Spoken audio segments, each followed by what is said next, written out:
So I just want to make this video to say thank you. At the time of recording this, my Pixar ranking video has like 1,002 views, and when I first created this YouTube channel just for fun during college 4 years ago, I solely created it just to make videos for fun and to share my thoughts, get my thoughts on movies and film out there that I couldn't really talk about with my friends because at the time I wasn't part of the student film club at my college, and the friends I did have were mainly just into Marvel or Star Wars. So I wanted to talk about stuff that they hadn't that I couldn't like that I couldn't talk about with them with, and so the fact that my channel now has 40 subscribers and one of my videos has 1,000 views is just incredible to me, and I want to thank you guys for your support. And also to say thank you, I wanted to make a different kind of video. I've been watching a lot of DVD haul and Criterion Collection videos lately, and so I wanted to make one of my own and share with you guys my very small but still to me, special collection that I have of DVDs and Criterions.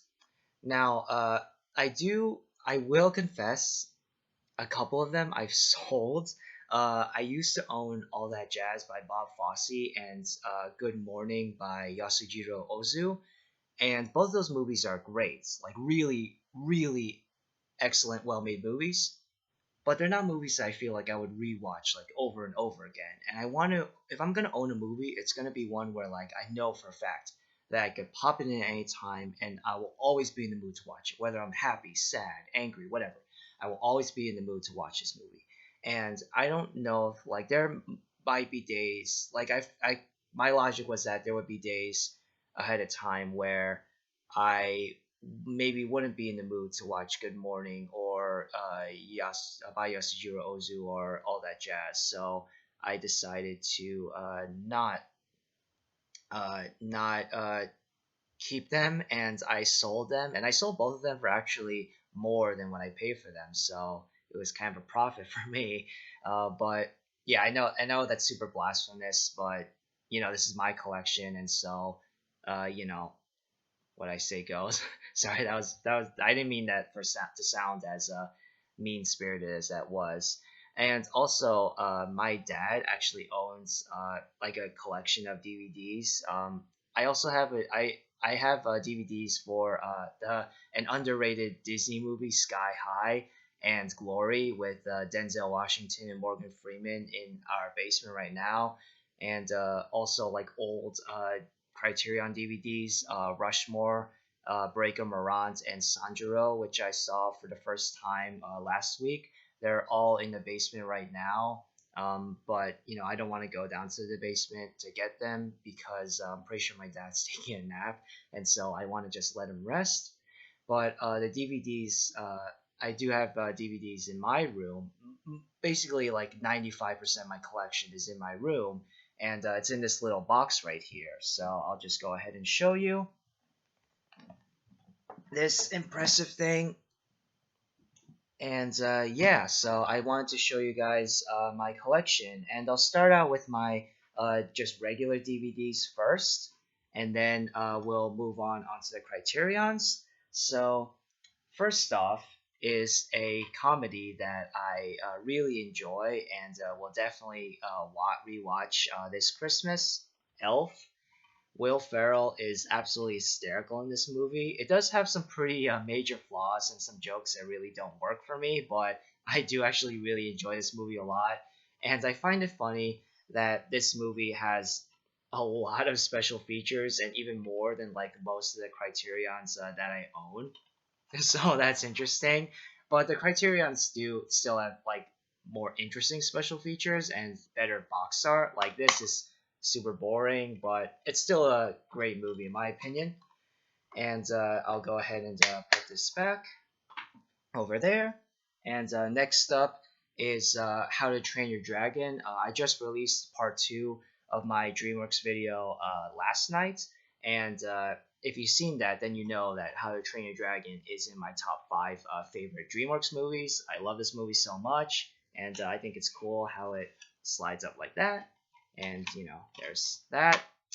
Kind of boring, but it's a really great movie, and I love it a lot. The scene where the forbidden friendship scene is absolutely beautiful.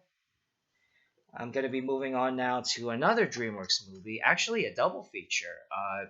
Joseph King of Dreams and the Prince of Egypt, which I got for very cheap, $5 on Amazon. And I grew up with both these movies. Growing up in a Christian household, I saw both these movies numerous times, and Prince of Egypt still really holds up.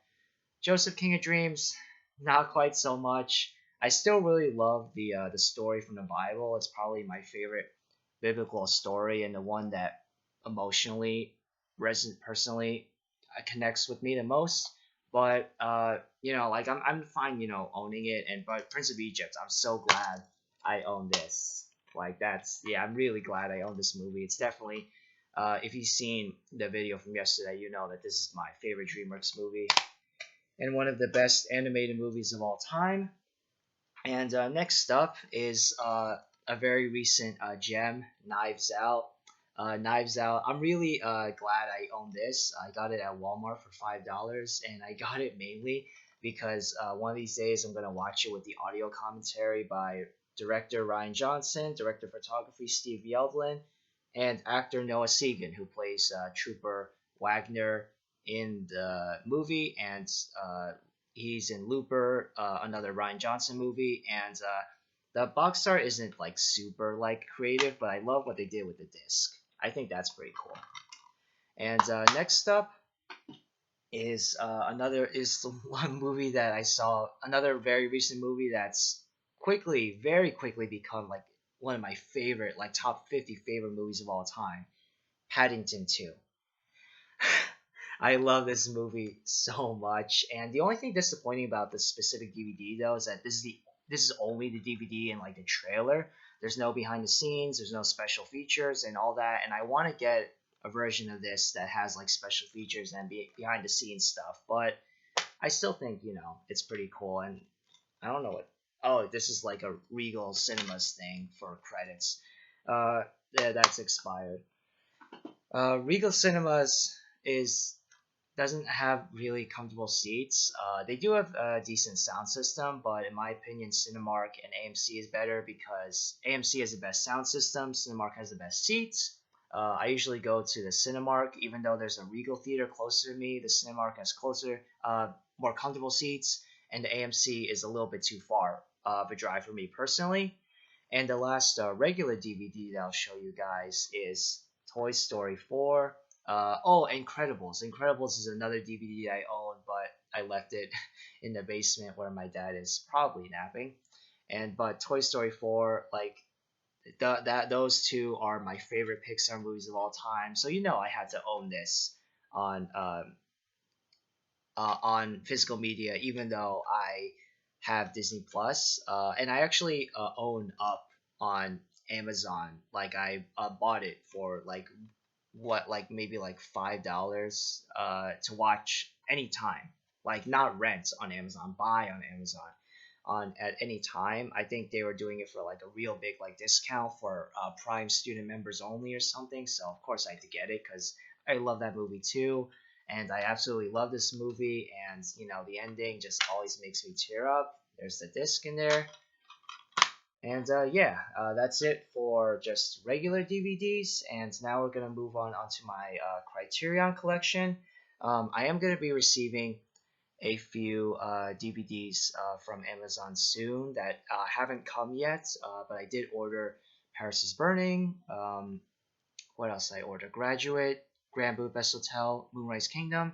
They'll be arriving in the mail later this week, but it'll be on a day when I'm working, and basically like the majority of this week I'll be working, and so obviously I can't show them to you right now because I don't have them yet. Maybe I'll do a part 2.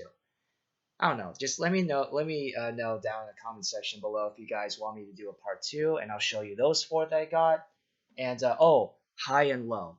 High and Low. from Akira Kurosawa. I lent that to a friend because he actually hadn't seen any Akira Kurosawa movies yet, and I was like, oh, you gotta watch, at least one. Like High and Low was the one that sounded the most interesting to him, so I lent it to him, and so I don't have that either. But once, if you guys want me to do a part two, once he gives that back to me, then I'll, show that to you. But the criterions that I do have at the moment are Some Like It Hot. Some Like It Hot is one of my favorite comedies of all time. I love this movie. It never gets old. Even when I know when the jokes are coming, they still like kind of throw me off guard and I laugh anyway. I think this is probably my mom's favorite comedy of all time, and like I know my grandma loves this movie too, and I just love the art for this. Like, this is really cool, and just that. I love this movie so much, and if you haven't seen it, I'm sure it's available somewhere. Like, I'm sure you could watch it on if you have Hoopla, if you have a library card and you're eligible for Hoopla, that streaming services for people that have library cards, and you can watch it. Or, I think it might be on Amazon Prime or Hulu, hopefully. But, just if you haven't seen it yet, try to watch it. Now, my favorite comedy of all time, City Lights. City Lights is so funny and heartwarming. The boxing scene.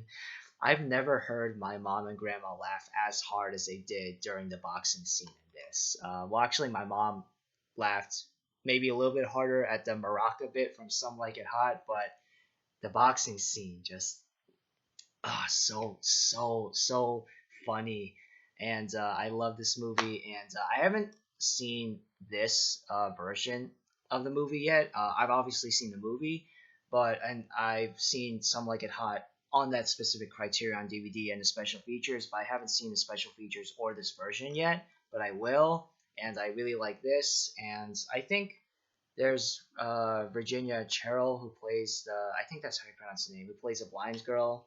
Oh, that's like the drawing of her. And then there's a picture, yeah, picture of her right here. She was really good.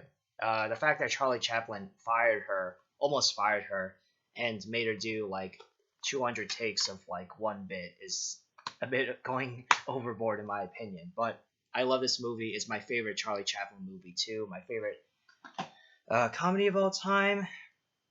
And now moving on onto a really serious and dark film, Do the Right Thing, which is my favorite Spike Lee movie and one of the only movies from him that I like. I do hope that we get to a point where this movie will be outdated, where, racism will be completely obliterated, non-existent, and, there will be more tolerance and love, peace in the world. I know that's cliche to say, but I really do hope that. But the way that our country is right now, so politically and still racially divided, unfortunately, this movie has become more relevant than ever. I do hope that we'll get to a point where this movie will be outdated, but it will always be a great movie. It will always be my favorite Spike Lee movie, and I think that's cool. And you can see Martin Luther King and Malcolm X is behind the discs over here, but I don't want to take the discs out. That's pretty cool. And yeah, it's a really good movie, really difficult to watch, but really good. And next up is another classic, 12 Angry Men. 12 Angry Men is absolutely phenomenal, one of the best screenplays of all time. This and Chinatown are like probably my two favorite screenplays of all time. People tell me that All About Eve is another like one of the like best like screenplays of all time, and I I believe them. I haven't seen the movie yet, but I really want to. I hope to get to see it soon, and maybe even I'll buy it on Criterion. Who knows? But I haven't yet because I'm only buying Criterion's and DVDs I've seen already and will want to watch, numerous times. So I think that this is really cool, the box art, and I like how it has the drawings of all the jurors, and that's Henry Fonda. There's the guy who voices Piglets in this movie, and there's Lee J. Cobb, Juror 3, and then Henry Fonda, Juror 9. It's a really great movie, and short too, but it doesn't feel short. Like you're engrossed in it the whole time, and it doesn't feel short. But yeah, that's a really great movie. I'm so glad I own it. And then yeah, High and Low. If I do a part two, I'll show you guys what High and Low looks like, and then the other four that I'll get. And then, but Akira Kurosawa is probably my favorite director, and High and Low. Even though I just saw it recently, it's like one of my like favorite movie already. My favorite movies of all time, like that, Paddington 2, and are like I just saw them. Like they're very like I just saw them very recently, and they're both already like my favorite movies of all time. But my favorite Akira Kurosawa movie is Seven Samurai.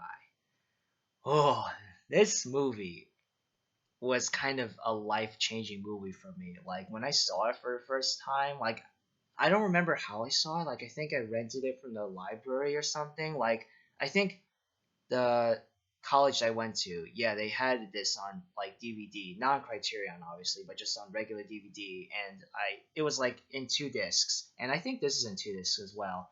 I saw it in 2 discs, and that movie, like I saw a lot of films in attending college film classes that changed my perspective on movies, because prior to high school and college, majority of stuff that I watched were just the mainstream stuff, whatever good comedies, sci-fi genre, fantasy genre, Marvel, Star Wars was coming out. But like there were many movies that I saw in film class that were very different and challenging. I'm not saying that mainstream stuff can be challenging, but I mean you guys get what I mean. But this is a movie that really opened my eyes to like other types of movies out there, and kind of got me into Criterion. And I love, this is so cool. I love this box art. I love this booklet. Oh my gosh, like this booklet. This is probably like my favorite Criterion edition.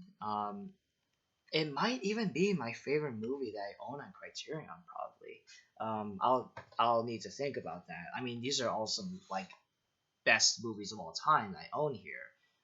Like my favorite movies. But yeah, you can see this, and I think this is 3 discs. It's like part 1 movie, part 2 movie, and then special features. It's all really cool. And yeah, it's one of the best movies of all time from my favorite director of all time, Akira Kurosawa. And another landmark of Asian cinema is In the Mood for Love, the only Wong Kar-wai movie I've seen. Actually, no, sorry. I've seen The Grandmaster. Kinda hated it. I can tell that they were trying with The Grandmaster, but I just action. It was just action to me, and couldn't really get into a story or characters. And like I don't get the hype for Grandmaster, and I apologize to Tony Leung, who did a good job in Shang-Chi, by the way. And if you want to know what I thought about Shang-Chi, then you can read my review on Letterboxd. But he was good in Grandmaster, and you can tell he really tried with martial arts, and he was really good in the Mood for Love. And this is the only Maggie Chung movie I've seen. Also, actually, no, sorry, Police Story. She was in Police Story. But yeah. In the Mood for Love is phenomenal. This is also another movie I saw like very recently, less than a year ago, and it's already like one of my favorite movies of all time. I love the cover art for this, and this is all really cool. Maggie Chung over there, and you can see like them over here, and it's all pretty cool. The booklet for this is like disappointingly small, but the special features are really cool. And this 12 Angry Men, Seven Samurai, and High and Low were the movies I got, I think, from the Barnes & Noble 50% off sale in July, and all those purchases are well worth it to me. And Mulholland Drive is another movie that I haven't gotten yet, but I'm thinking about getting it on Criterion. And maybe I'll do a blind buy in Paris, Texas, because I haven't seen that yet, but who knows. But anyway, last but not least, yet another landmark of Asian cinema. I had to get this one. I had to get this one. I've already made a video on this channel talking about the movie, and I'll just show you this here. guys already know how much I love this movie. This booklet is also disappointingly short, and the special features are just kind of meh. I don't really like the Cannes Film Festival that much. I like the movies that they put in their main selection, at least the ones I've seen, but just Cannes just takes themselves way too seriously, and but I'm still glad that Parasite won the Palme d'Or and that it won its first Korean movie to win Best Picture and Best Foreign Film, which I think is too late.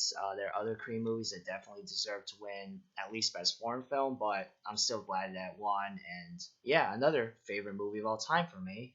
And I think that's it. Yeah, so that's it on my DVD and Criterion collection. And again, I just want to say thank you for so much for your support and for the 1,000 views on my Pixar video. Yeah, let me know if you guys want me to do a part two for this video. If you do, then I definitely will make one. And yeah, I hope that all of you guys are doing well and staying safe out there. And I'll hope you guys liked my DreamWorks video and see you guys next time. Bye.